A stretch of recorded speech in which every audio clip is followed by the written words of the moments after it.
Hello everyone, I'm back with my next wow session, that is Words of Wisdom. And today we have a very famous and inspiring industrialist and philanthropist, Ratan Tata. Ratan Naval Tata, born on 28th of December 1937, is an Indian industrialist, philanthropist, and a former chairman of Tata Sons. He was also chairman of Tata Group from 1990 to 2012 and again as interim chairman from October 2016 through February 2017 and continues to head its charitable trusts.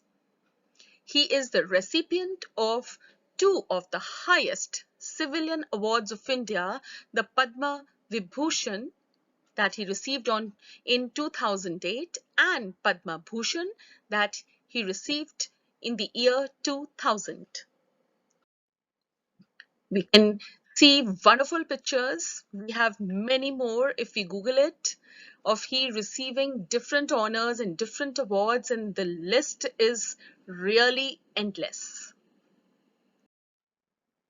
Born in 1937, he is a scion of Tata family and the son of Naval Tata, who was adopted by Sir Ratan Tata, son of Jamsetji Tata and founder of Tata Group.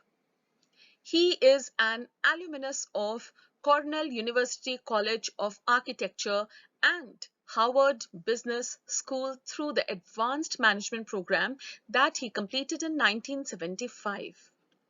He joined his company in 1961 when he used to work on the shop floor of Tata Steel and was the apparent successor to J.R.D. Tata upon the latter's retirement in 1991. He got Tata Tea to acquire Tetley, Tata Motors to acquire Jaguar Land Rover, and Tata Steel to acquire Corus in an attempt to turn Tata from largely India centrist group into a global business. Isn't this really great? And we can see all that he has done.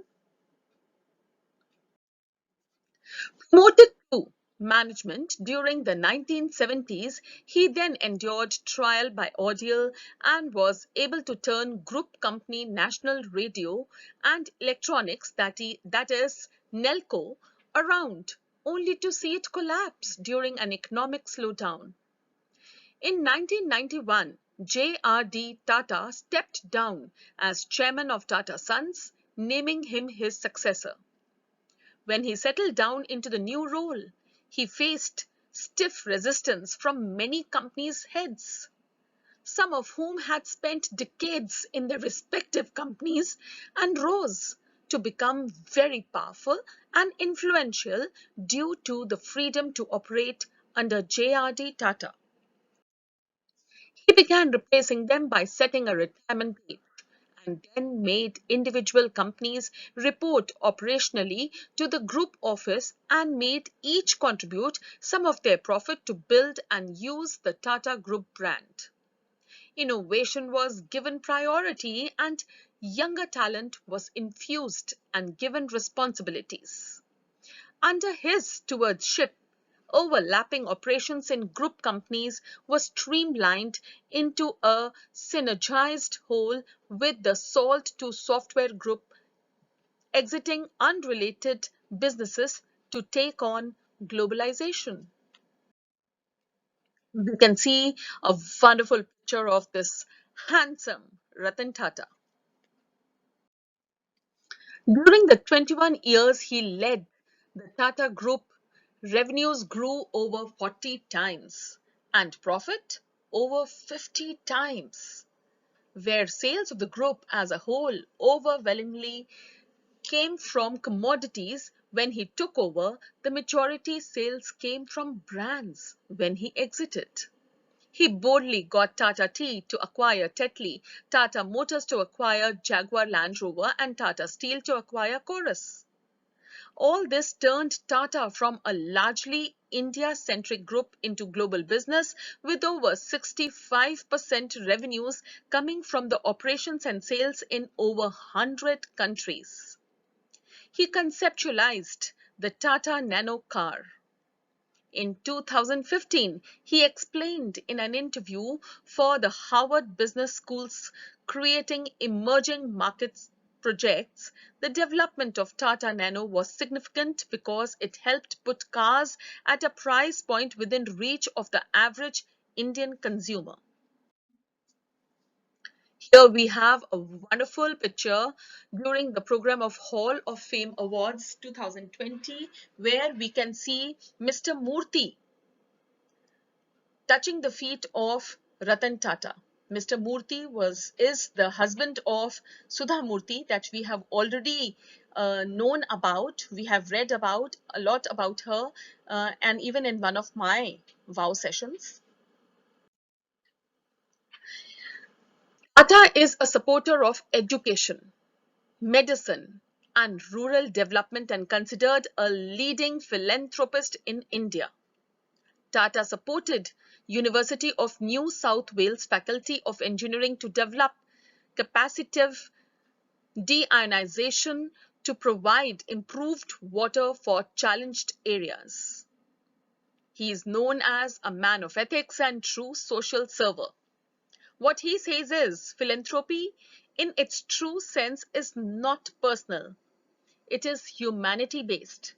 It's about the sensitivity you have to all the hardships that people face.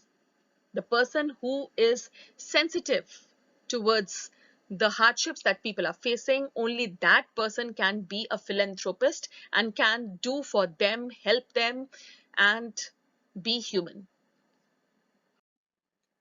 He says, it is said that Ratan Tata, the industrialist and philanthropist who recently made it to the news after making a massive contribution of rupees 1500 crore to combat COVID-19.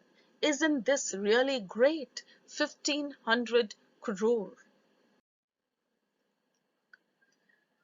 We can see so many companies that are all connected with Tata. We have so many over here. We can see round the circle. It's Ola, it's Xiaomi, it's Paytm, and so many more. You can just go through them. Manoj Kumar, Head of Innovation of Tata Trust, says, I have Mr. Tata's support to set up new fund that will straddle a path between philanthropy and venture capital, invest in socially relevant businesses incubated within the trust. And you can go through all of this that they have done. The trust, which is headed by Ratan Tata, what all the trust does for people. Let us have a peep into his personal life. In 2011, Ratan Tata stated, I came close to getting married 4 times, and each time I backed off in fear or for one reason or another. Ratan Tata stated recently that he loved one girl in Los Angeles while working there, as his family member was ill, so he had to return to India. But the parents of the girl didn't allow her to come to India with Tata. So Tata stood by his commitment and never married. This shows such a strong character that made him be true to what he had committed. Isn't this really great? And this is something wonderful which I want to share with you before the motivational speech that I have for you. This is words of Ratan Tata. He says, if you want to walk fast, walk alone. But if you want to walk far, walk together. How strange it is. We wish to wear high brands, but we feel most comfortable in pajamas. We wish to sit in Taj and Marriott with the light people, but we enjoy roadside tea with friends and with people whom we love.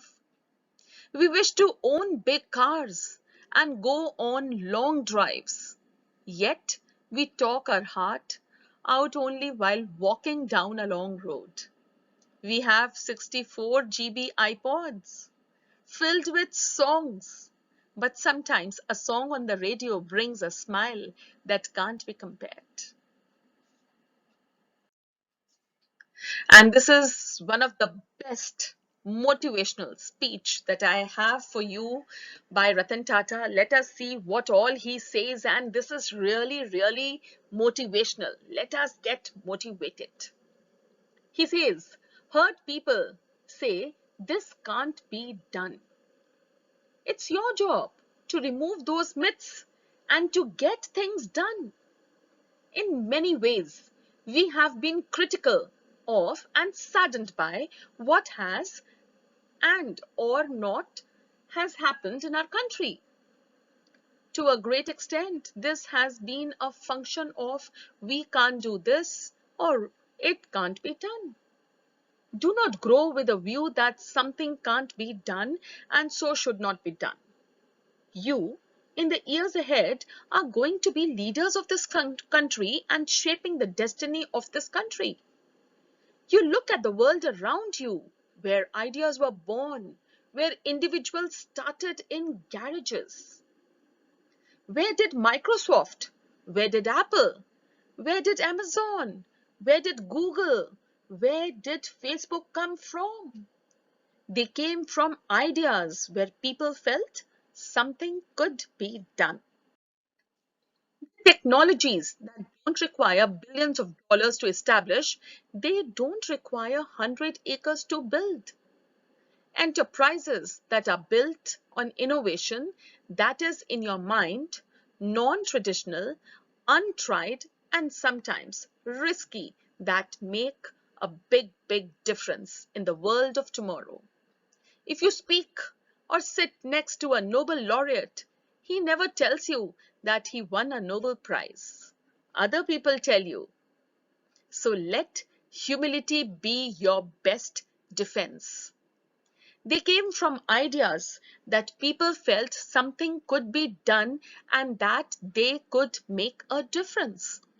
If you think you cannot make a difference, I'd say you very well can make a difference if you so desire.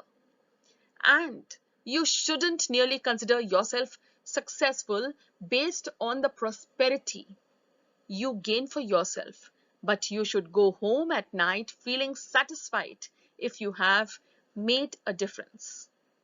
That difference is something each one of us can make.